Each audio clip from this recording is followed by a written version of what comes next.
మీరు ఒకవైపు గతంలో ఇచ్చినటువంటి రైతు భరోసా ఎన్నికల సమయంలో దాన్ని మరి ఎలక్షన్ కమిషన్ ఆపితే ఆ డబ్బులు మొన్నటి వరకు వచ్చిండ్రు.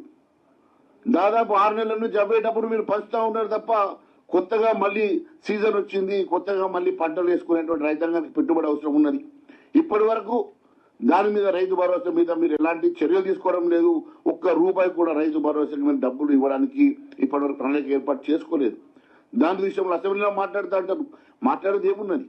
ఆల్రెడీ డాటా ఉన్నది, గత ప్రభుత్వం ఇచ్చినటువంటి పూర్తి డాటా ఉన్నది, గత ప్రభుత్వంలో ఇచ్చినటువంటి రైతుల లిస్ట్ ఉన్నది.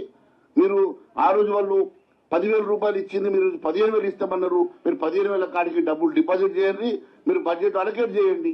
మీరు ఒక్క రూపాయి డబ్బులు అలొకేట్ చేయకుండా టైం పాస్ చేసుకుంటూ ఈ రోజు మేము ఇస్తామని చెప్తే ఎక్కడి నుంచి చేస్తారు? మీరు బడ్జెట్ అలొకేషన్ చేయకుండా మీరు డబ్బులు ఇస్తారంటే ప్రజలు ఎట్లా నమ్ముతారు? ఎక్కడికి వెళ్ళి ఇస్తారు? మీరు ఇంత దారుణంగా మాట్లాడుతూ ఉన్నారు, ఇన్ని అబద్ధాలు మాట్లాడుతూ ఉన్నారు.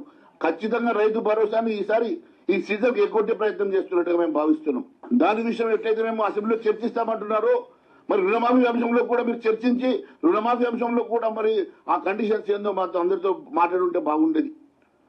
అన్ని పక్షాల రాజకీయ పక్షాలను మీటింగ్ ఏర్పాటు చేస్తే ఉండేది, ప్రతిపక్షాలతో చర్చిస్తే బాగుండేది. మీరు ఎవరితోటి మాట్లాడకుండా ఇష్టానుసారంగా మీరు నిర్ణయాలు తీసుకున్నారు కదా.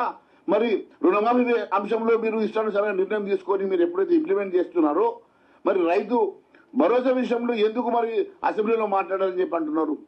అంటే దాన్ని 2 ఎకరాలకు 3 ఎకరాలకు 5 ఎకరాలకు కుదించాలని దాన్ని అసెంబ్లీలో చర్చించినట్టుగా చేసి ఇష్టానుసారంగా బిల్లు పాస్ చేసుకోవాలని ప్రయత్నం చేస్తున్నారు.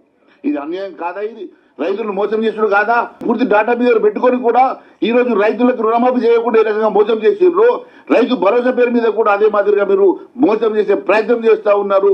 ఇది రైతాంగాన్ని పూర్తిగా పచ్చిగా ద్రోహం చేయడం తప్ప ఒకటి కాదు అని చెప్పి నేను తెలియజేస్తా ఉన్నాను. మరి ఏడాదికి 10,000 చొప్పున ఇవ్వాల్సినటువంటి ఆ రైతు భరోసా 15,000 చేస్తా అని చెప్తే నిజంగానే ప్రజలు నమ్మిండ్రు. నీకు ఓటు వేసిన తర్వాత నువ్వు గద్దెనెక్కిన తర్వాత మరి మోసం చేయడం ఎంతవరకు సమంజసమని అడుగుతా ఉన్నాను.